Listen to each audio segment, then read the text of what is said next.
Welcome to another edition of In Conversation with Dr. Bickmore's Why Wednesday. And today my guest is a premier author who I discovered recently, and I've enjoyed getting to know Federico very well. But so my guest today is Federico Erebia, and I am so pleased to be supporting you and your efforts with Pedro and Daniel. It's been a lot of fun reading it and watching you over the last several months kind of explode a bit.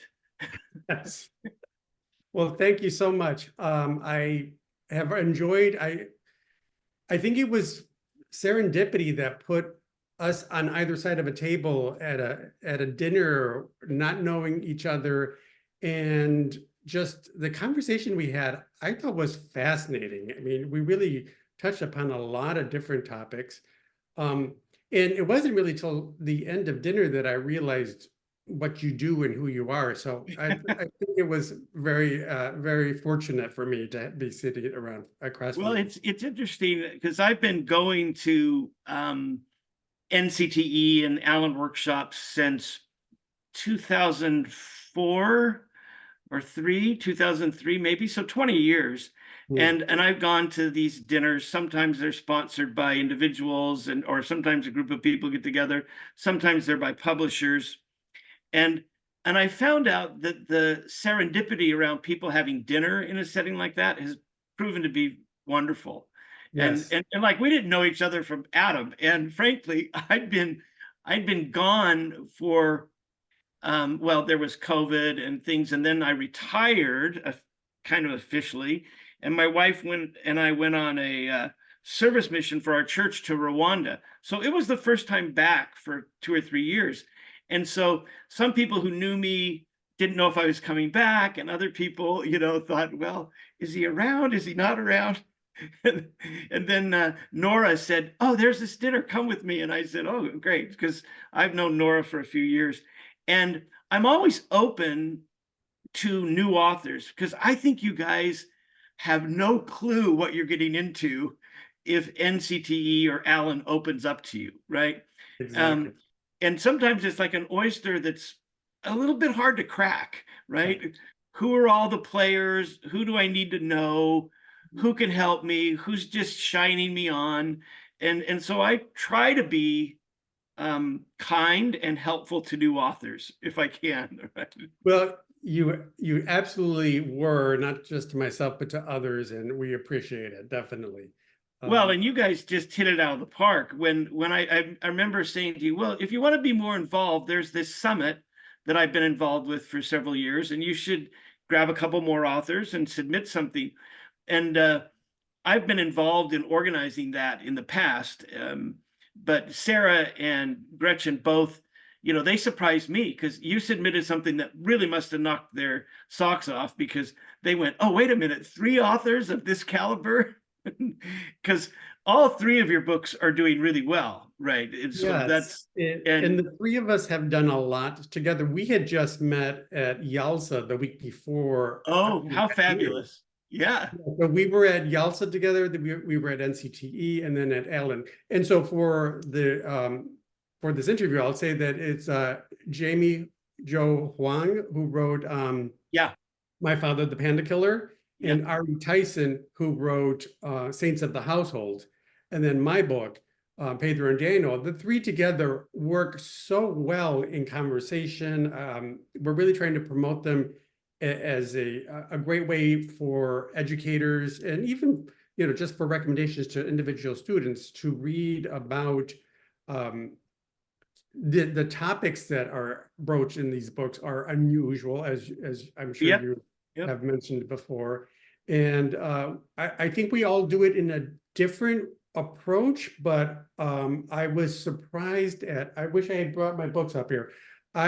Each of their books have all these little, the little tabs, and the sides of the book are just colors because, I just wanted to go back and remember some of the wording is surprisingly like mine.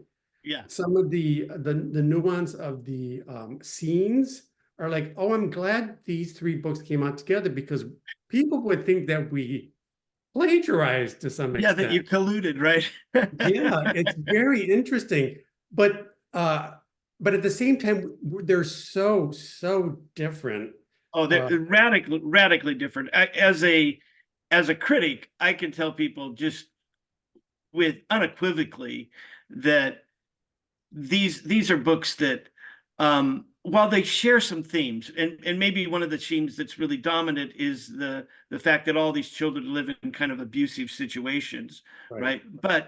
But the ethnic background, the family histories, the settings are different. The economic challenges are similar and different right. in each case, right?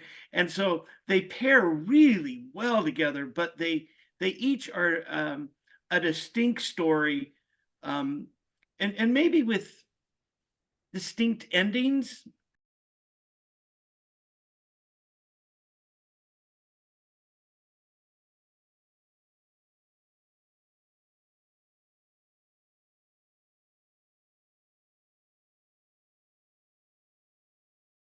Right? Yeah, The scope of yours is so much larger in terms of a life history of two brothers, right? right, That covers this territory, which is unusual in some ways. For Jamie's book, for example, does a much the double narrative of the father's story is something that's kind of unique to that. right. Um, and then and Ari's does some things that are quite different as well, harkening on the struggle of native peoples in this country as well. Um, and I like one of the things I liked about her is the play of art, right, as a Exactly. metaphor that goes through there. So Yeah, all these things, there's similarities, and we could say the more we talk, if I were writing about these books again, if I were needed to publish to keep my life again as an academic, this is a book I would like to do. Is a title might be surviving and avoiding trauma as an adolescent through the narratives of X, Y, and Z, right? Because I think that there's some really great things. But we want to really talk about your book. And I think one of the things that's so powerful about your book, really, Federico, is the fact that it forces us to remember a period in time that people in our generation have maybe glossed over. And I think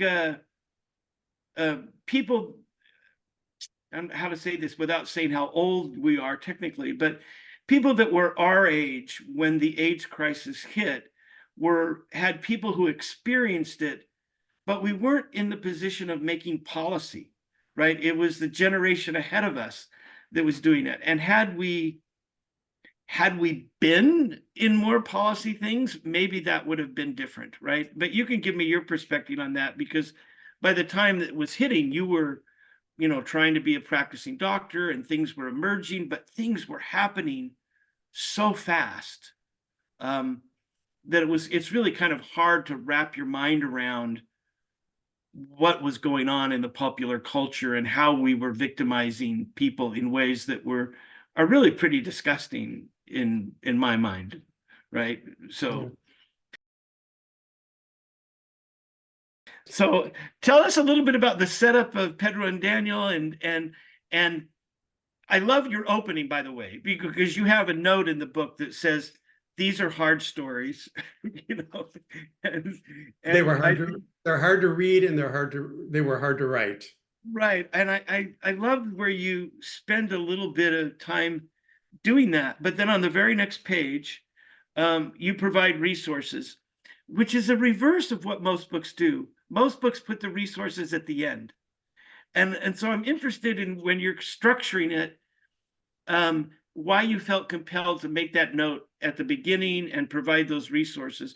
Because frankly, there are a lot of kids who are capable of reading this book as Absolutely. adolescents who probably need those resources to really understand the book well, right? Or to react to the book well. Exactly. So I'm glad you picked up on that. I read voraciously, but I primarily listen to audiobooks because Huh? I'm autistic, I'm dyslexic, and I have ADHD, which makes reading a challenge. It's always been a challenge. Uh-huh. surprisingly, I've excelled in my schooling, and went to medical school and was an internist with an HIV practice for 20 some years.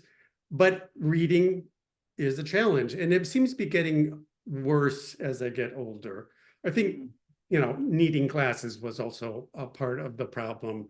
I wasn't able to get classes during the pandemic, and during that period, I was so frustrated that I couldn't read that I really just started like engulfing audiobooks to kind of fill the void.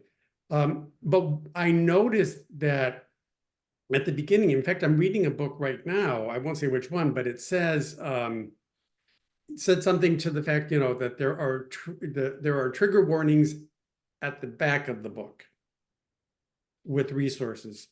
And I was really surprised that someone wouldn't realize that the back of the book is too late to have trigger warnings or content warnings.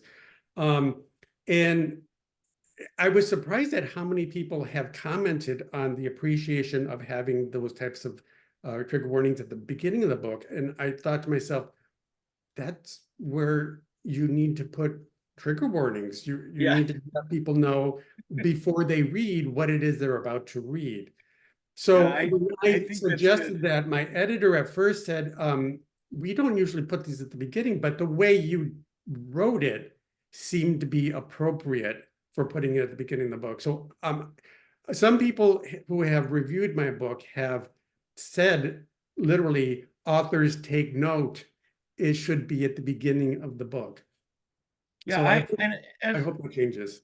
As somebody who taught in the classroom for 25 years, I mean, I was a high school teacher for 25 years before I made the jump to higher ed for another 15. I rarely had trouble with parents if I would upfront what books I was going to teach in my class. And sometimes they were difficult because, I taught in the classroom from 1978 until I went to higher ed at 2005, so over that span of time and doing graduate work, I would and I would often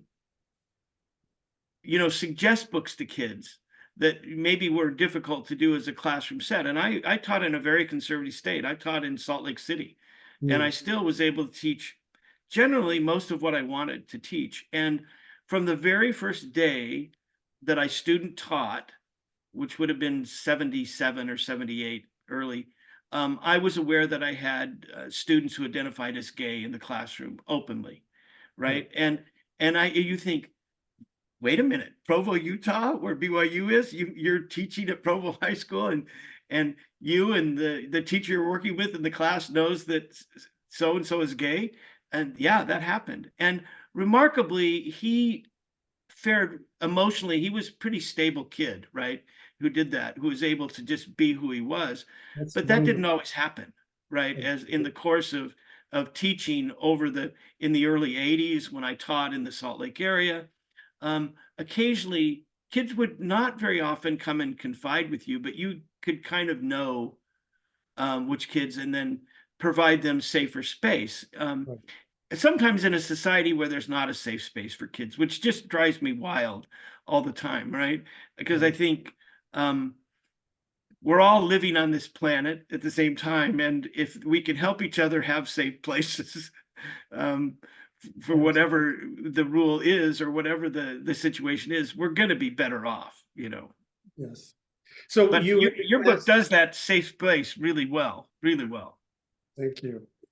You had asked me to talk about, the setup of the book. Yeah. So it follows Pedro and Daniel. Now, most people know, but I should probably say for the people who don't, that it is a fictionalized retelling of my relationship with my younger brother, whose name was Daniel. So I am basically Pedro in the book, and I'll try to remember to kind of reference Pedro and Daniel as opposed to myself and my brother, because it is about the book. And it is fictionalized. So there are scenes that are maybe composites of a variety of scenes from our childhood, individual secondary characters, might be a composite of various Yeah, people put into one. You know, I just needed to do it that way for the story to move forward. Um, sure. so, and it's always important to remind people that it is fiction. Um, you know, people keep asking, why isn't it a memoir or an autobiography? And half of the book is literally Daniel telling his story. And by definition, it can't be a memoir if half the book is about a completely different person, even Right. if it were your brother. So, Yeah. so it's important for people to understand that concept as well. Um, it follows the boys over 24 years. It starts when they're 5 and 6. Daniel is a year younger. And the opening scene, the very first scene of the book, is a scene that I wrote after I had finished the entire book and Oh, realized that I hadn't really addressed the elephant in the room or the elephant in the book, which is the severe domestic violence and the child abuse. Um, I hadn't figured out how to introduce it without being, oh, by the way.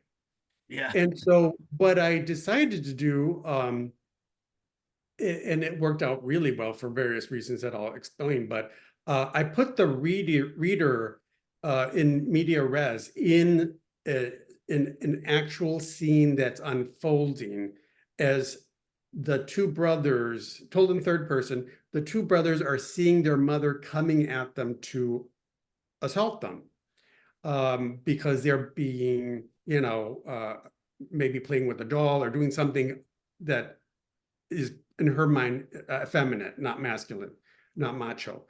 And so the scene, I structured it in a poetic form to help the reader read it, but it's 175 words long, one sentence with no period. And my idea was to force the reader to read the sentence. They don't know when it's going to end. They just, most people assume after a few words, there's a period and I can take a deep breath. Well, no, not in this book. You have to read the entire scene and you have to feel what the brothers are feeling as they see this monster approaching them, vaguely reminiscent of what their mother is, but it's a monster coming at them to hit them.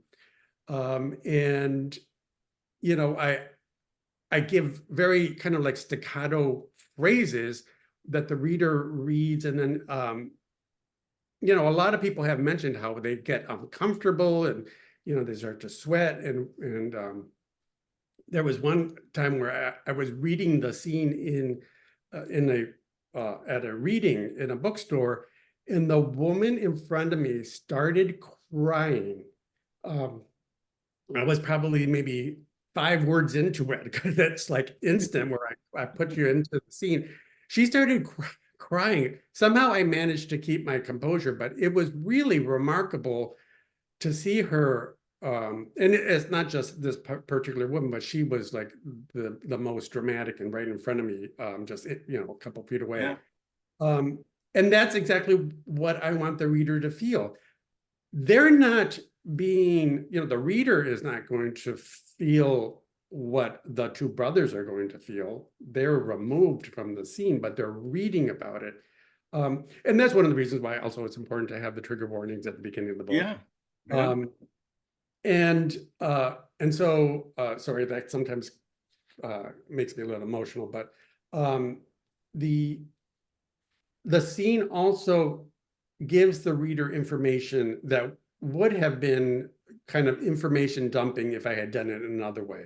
Sure. The reader finds out immediately that this is Pedro and Daniel's life, that they are already living in fear of their mother. They've already been abused at 5 and 6.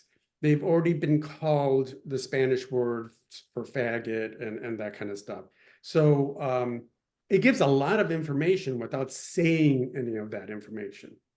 No, So it's a really powerful start to a book. And frankly, you know, when I talked to you and read it, you're kind of soft-spoken and mild-mannered. And I was kind of a little surprised by how direct and powerful the book was in terms of its style and voice. So I wouldn't have guessed that this was a first book if I'd found it randomly or someone had suggested to me, because it reads as if you've been, and maybe you have, you've been writing for years before you got published. You know, this book has been in the back of your mind, or you've been writing versions of it mentally for a long, long time, I can imagine. So you hit it, the nail on the head. I started physically writing in 2021, 3 years ago. But I had been writing this book in my mind. Again, I mentioned that I'm autistic. Yeah. So I compartmentalize my folders in my mind, and I have been writing these stories. There are, hundreds, if not thousands, of vignettes in the book, and I've been writing them and trying to figure out, what I would include, some of the words that I wanted to use. I mean, there's some words in there that, like for instance, the word bucolic. I heard that word probably when I was 10, and I said, I want to use that word in a book when I write a book someday. And it's an obsessive little thing in my head. It's like, you need to figure out how to use the word bucolic. There are a few others like that.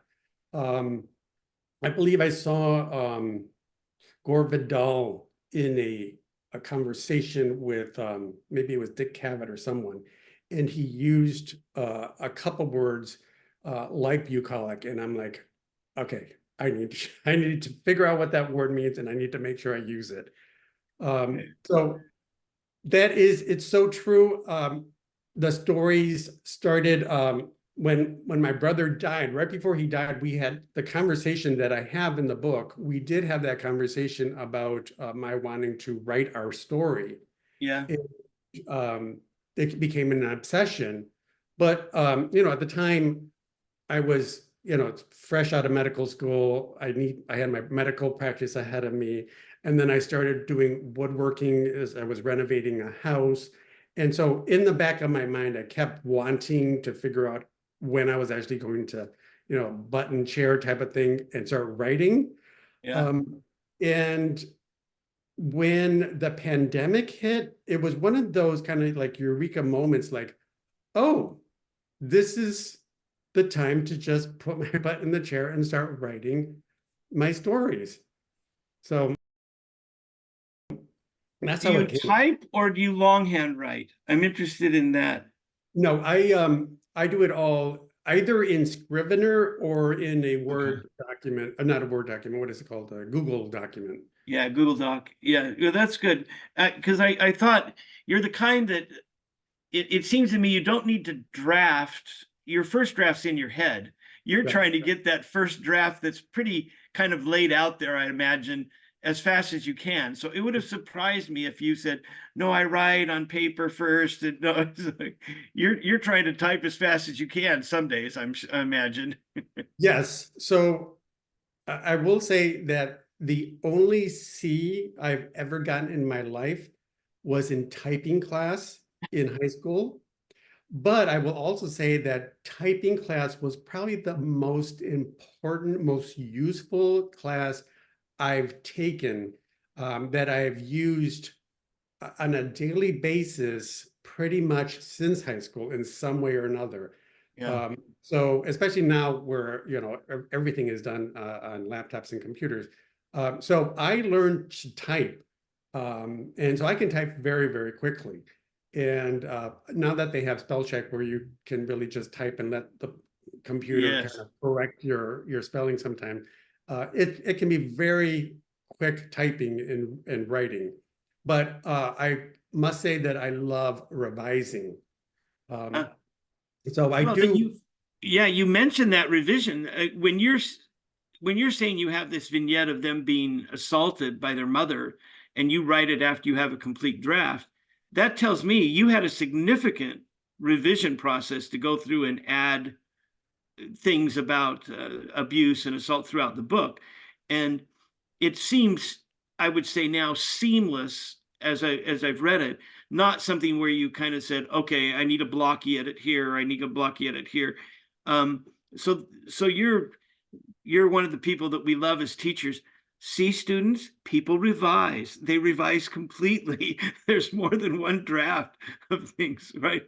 They think they think writers sometimes just have this gift where it just comes flowing out, perfectly. And I think, nope, doesn't happen. Exactly. I think a lot of writers, I'm starting to teach more and more in various capacities. And one of the things I try to remind people is that you are not going to write the perfect story the first time.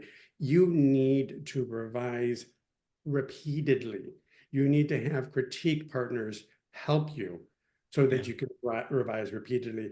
If you don't do either, you're just going to be frustrated because you're not going to be a good writer. You need to revise. No one has ever been able to write something on the first time and it be perfect. Yeah. If I hope any student that had me over the last 25 years knows that one of my mantras in class is there's no such thing as writing. There's only rewriting. You get something down. Don't be afraid of it. Get it. And these are sometimes, when you're working in a high school class with sophomores, you've got kids who don't want to write anything, right? Mm. But if you can get them, everybody has ideas, everybody has emotions, everybody has things that are going on, even if it's a reaction to a short story that they hated. That's okay. Tell me what you hated about it. Make a bullet list if that's the first thing you can do. Do that. But this fantasy that there are people out there that just have words flowing out of them, isn't that the fantasy we tell about Victor Hugo, that he stood at a podium and then just wrote and flew off? If that's true, then he's the only one, right? Yeah. Yes. Yeah. I love revising. It's one of my favorite things to do. And so when I wrote Pedro and Daniel, I had my first draft maybe after 4 weeks. It was probably in the 60,000 word mark. But I can tell you that I worked at revisions daily for over a year. Yeah. It required that amount of work. And the last revisions, it's interesting. My editor sent me his last edit notes the day before we were going to Mexico for a vacation.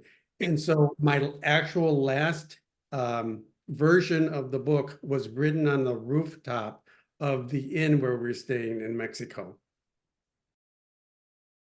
For a first novel, I would say it's a little longish for young adult fiction. I'm interested, when you tried to publish it, how much static did you get as you tried to get this published? What's its publication journey? Are you asking about static, about the length? The length, or getting it published did you give a summary to somebody and they said, oh, I want this, write it, or Okay, what's the publication story?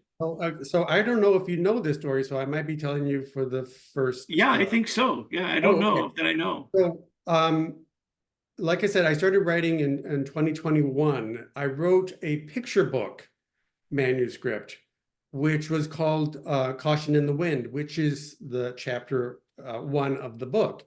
I wrote a manuscript based off of a 50 precious word submission that I created. So it was 50 words. I created a picture book manuscript of about 500 words about the scene where Pedro takes Daniel to kindergarten as his show and tell. So I sent that manuscript. It's a funny story, so I'll give you the full version. But it was Oscars night 2021. I was preparing my query to send this particular editor, who I hadn't met him at a conference. It was an online conference, but through the conference, you were able to query any of the editors who had attended. And so I had, prepared my query, and I had this picture book manuscript, and I kept wondering, should I send it? I've revised, even a query letter, I revise a lot.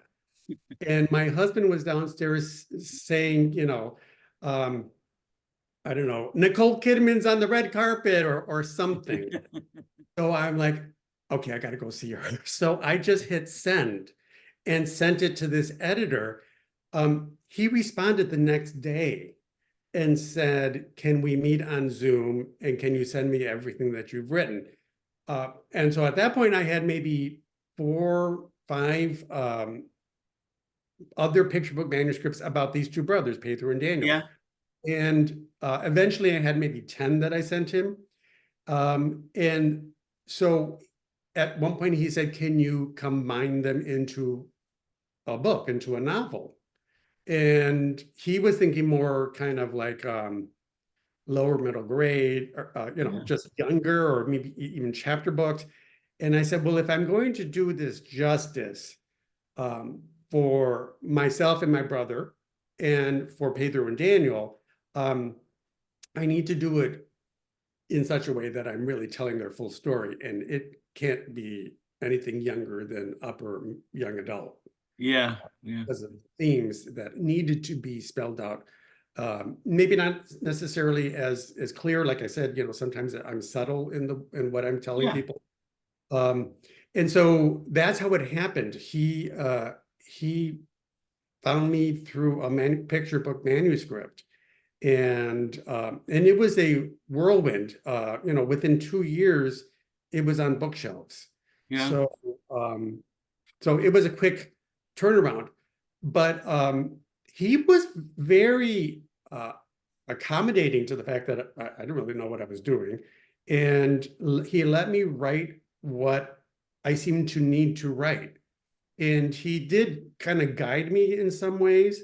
But he didn't really seem to have any problems with either the themes or the length or even my approach to writing them, because like some of the vignettes are maybe a paragraph and then we're on to another scene. And I kept wondering if he'd be okay with a variety of the approaches that I was saying. All of a sudden I was also doing verse in poems. And he didn't seem to bat an eye at all. So I'm like, okay, I guess I'll keep doing it. So it was a great way to let me just explore what my mind wanted to write. Yeah, I think you were really lucky to find an editor, or somebody who would adopt it pretty quickly and do that. That's really good, and let you write the book you needed to write. That doesn't always happen to people, right? So yeah, good for you. The other interesting part, I mean, to go further back in your previous comment, is I've talked to various agents and editors who have said, because I don't have an agent, I haven't gotten around to looking for one, but everyone says you never would have been able to sell this concept because it's just too hard to imagine the concept. So I'm very, very fortunate that I was able to write the book without having to sell the idea or the concept. Honestly, I didn't know what the book was going to look like, when I was asked to write it. Well, but you're at a good publisher. They have a very good reputation. The books they put out are very good. So you're working with people that aren't stupid, So, but I think that's really a gift. And like I would tell people who have success, ride that pony as long as you can, right? if it's working.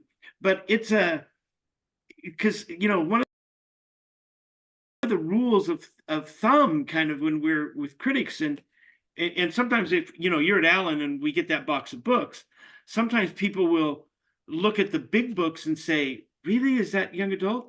But I like how you're talking about the book is really strung together by vignettes that are time periods over the course of and it reads really quickly. It reads very smoothly. I dabbled with the audiobook some too. The audiobook is excellent for people who want to do it on an audiobook. So even though, I would say that the sweet spot of most young adult literature is 180 to 220 pages, right? Oh, So wow. sometimes, unless they're fantasy and science fiction, those tend to be run long. But realistic fiction, I'm going to have to start looking. But I think the sweet spot for in the old days of young adult literature was that. But again, I think we're in a completely new era of young adult literature. We're having more diverse voices. We have topics that were difficult to get published even 10 years ago, Hmm. right? And sometimes 5 years ago on some of those, where yeah, this book 20 years ago would have never been published as young adult. If it was published, it would have been kind of um, like Glass Castles, right? It would have been something written for adults or something like that. But I think the voice is so good with both Pedro and Daniel of as they grow, even, right? You do a very nice job of giving these younger voices. What could be better than a story of a kid bringing his little brother for show and tell, right? It's like, you're reading that and I think, Which really happened. yeah, and I said, I know kids like that. I know kids with just enough panache or just enough kind of straightforward look at the world. Yeah, I brought my brother for show and tell, right? That's good. So I think that if people um, can give themselves to the book, they'll find a really rewarding experience. And I think you're finding that. I think that, you're getting enough feedback and from the course of the book. Well, let's talk also about what you would say to parents or school boards or others who might say, well, you can't talk about a book that's, ironically, most of them would probably let the violence go, but they would focus on sexuality, right? And say, well, this book talks about homosexuality in it, and it talks about it. I, you know, I don't want to. I don't think that anything in this book is salacious or titillating. This is an open book about people who are struggling to understand who they are and why it seems to be so um, undiscussed in the world around them. Right? Like, this is who we truly are. Why doesn't anyone talk about this with us, right? Yes, so you've hit on so many great points. First, I would say to a parent or a school board, this is my story and my brother's story, and I believe that our stories are worth writing about, hearing about. There is nothing at all about myself or my brother that should be shameful or should be hidden. Obviously, in the 60s and 70s, that was common, but not anymore. There's no reason for us to live that way. There are hundreds, maybe hundreds of thousands, if not millions of children who are very much like Pedro and Daniel in some way or another, who are gay, queer, victims of domestic violence, poor, autistic, dyslexic, what have you. And part of what also I think is resonating is that there are so many adults. Honestly, I've only really heard from adults because, that's who I am in contact with on social media and what have you. But so many adults have said, oh my God, I wish I had this book when I was a kid. Yeah. And it's a testament to the fact that, there's a dearth of books like this, even now, for people to be able to see themselves and to feel like I'm not alone. My life is worth something. Yeah, that's the main thing. I mean, I forgot you also have some other great Well, points. you talked about parents and school boards, and I love your phrase. Your phrase is my life means something. It is my life, you know.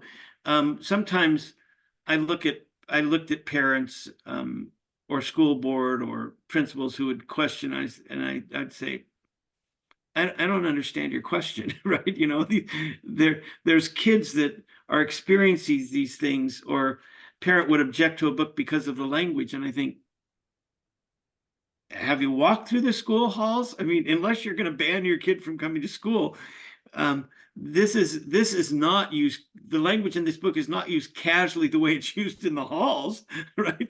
This language might have some purpose. So I like your response to say, you know, this is the voice of true lives Yeah. that needs to be talked about, right?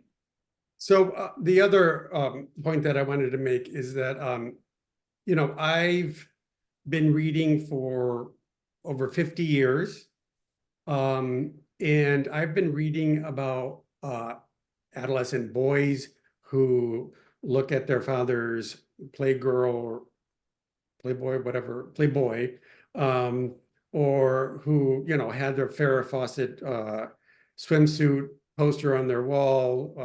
You know, I've seen movies and other things where, you know, 12-year-old boys, if not younger, are talking about sex and sexuality and that kind of stuff. It's not different for a queer child to be having those types of thoughts when they're that age. But we don't see it much. So when we do see it, we think that it should be banned or that it's bad. But there's nothing shameful about a queer kid going through normal sexual awakening, just like non-queer kids. Yeah. And the other point is that, you know, there are books where, for instance, you know, there are children killing each other in a game so that they can survive. Only one can survive. There's no violence like that in my book. You know, the two brothers are doing everything they can to survive their mother. Yeah.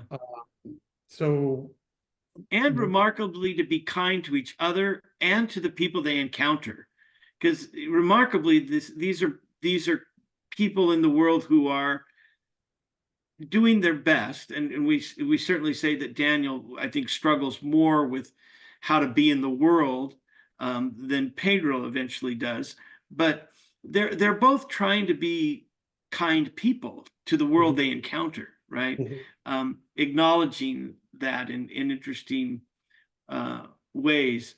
But yeah, I this business of book banning or not holding books is something I've, you know, I don't have a lot of tolerance for it, and I don't have a lot of words to say, well, you're just dumb if you don't think books should be available to people, right? You know? well, but the problem with book banning, well, one of many problems with book banning is that one person or even a group of people should not decide what the rest of the community can access and read.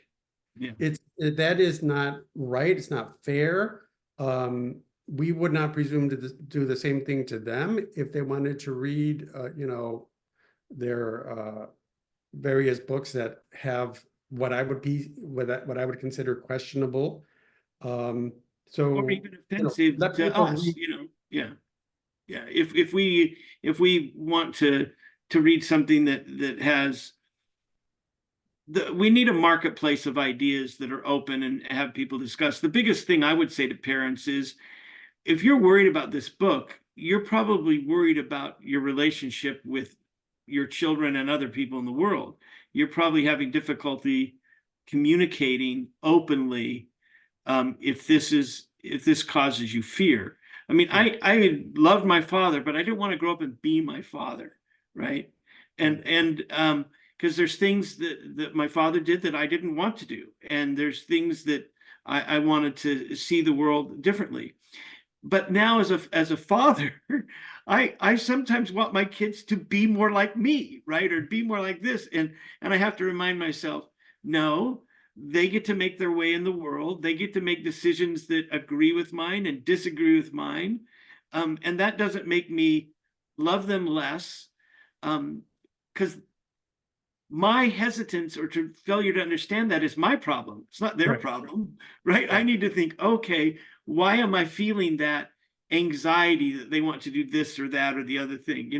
Am I worried because they're not going to eat enough if they choose this career? Am I worried if they're not going to be successful, whatever that is framed as, right? So I think often adults or parents are concerned about their own insecurities, not worrying about and having open conversations with their children, whether they're That, young or whether they're adults. yes, that is so true. I think if you're a parent in which your child has the ability to start thinking for themselves and to start question things for themselves and trying to find answers, then you probably did something right, because you do want them to be able to think on their own and to question and to succeed without being helicoptered or smothered. Yeah, So, yeah, yeah, kids yeah. are It's kids are resilient in ways that we forget, and they're in many ways smarter than we give them credit for. yeah.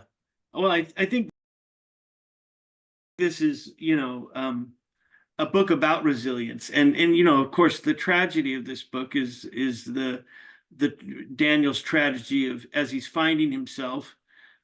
It's in a world that doesn't quite understand how to react to AIDS as it's coming, right? Yes. He wasn't capable of navigating that change in the world that we didn't know, right, at the time. Yes, And it's a tragedy. yes, absolutely. And you mentioned that earlier, and I didn't really answer the question. The he and I, or Pedro and Daniel, came out in the early 80s, as HIV was really starting to become what it became. And society was not prepared for any of it, really. No, We were yeah, still in absolutely. many ways so puritanical in so many of our ways to approaches to things.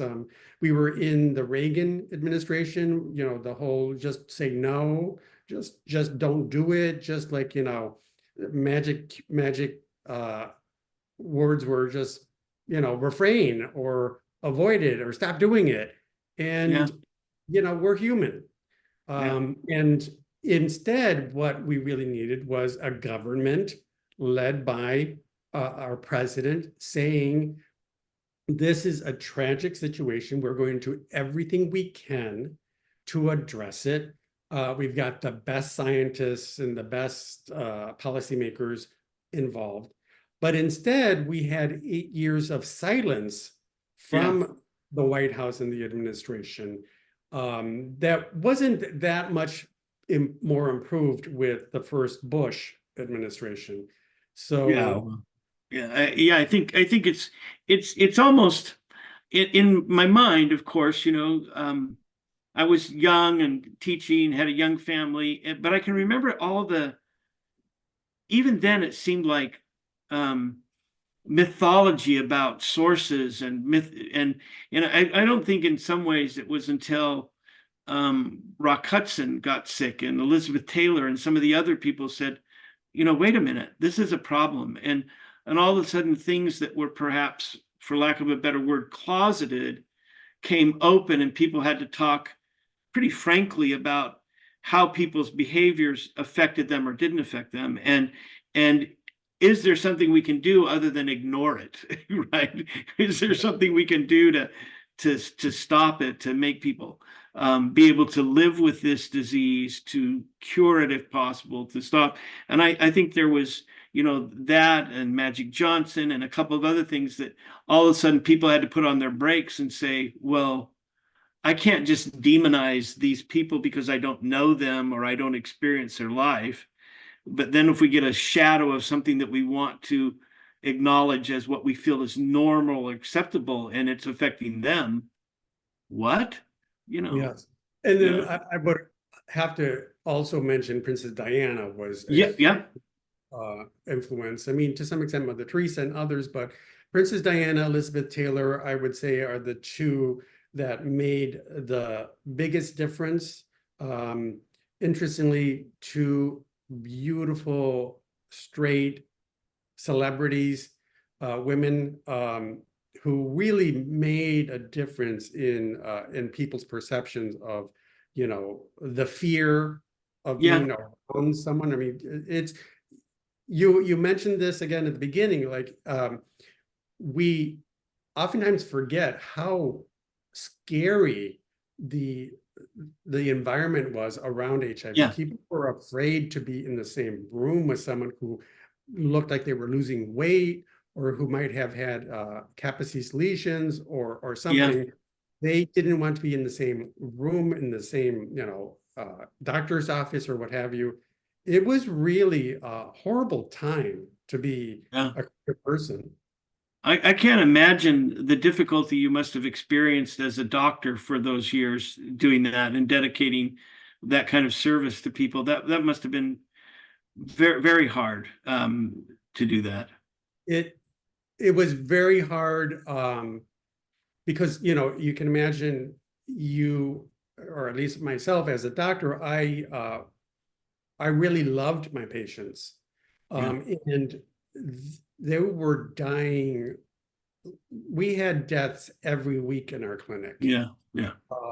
And it was really, really difficult. I would get attached to the patients. I would get attached to their families, because oftentimes, at the time, I did do home visits, or office visits. So the scene that I have where Pedro takes some medical students to a person's house, that is a composite of various visits that I did. Visits. Yeah. Yeah. And Doug's mother is a composite of wonderful women I met who took care of their sons, primarily sons, when, as they were dying. Yeah. And I really wanted to remind people about that. In many ways, teach people, because, the younger generation is completely unaware of much of this. Has been glossed over.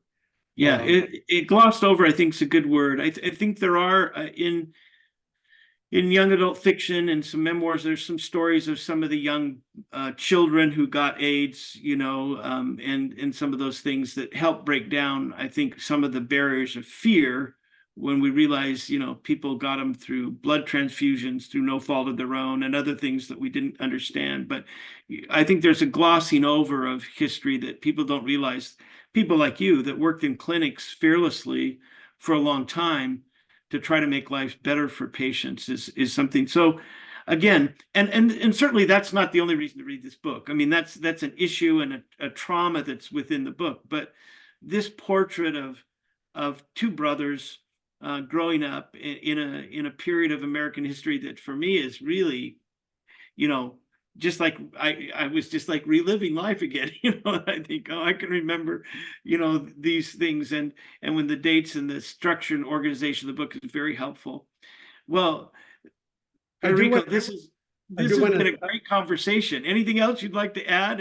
Yeah, so I do want to say that, for the people who have not read it yet, there is a lot of joy and laughter throughout the book. Yes. Oh, it's like I say, the show and tell thing is monumental, and there's other scenes that show through this. Well, let's end on some good news. Yes. I hear you have some things that you want to tell us about the book that we need to be aware of. Yes. So Pedro and Daniel is on the long list for the 2024 Massachusetts Book Award.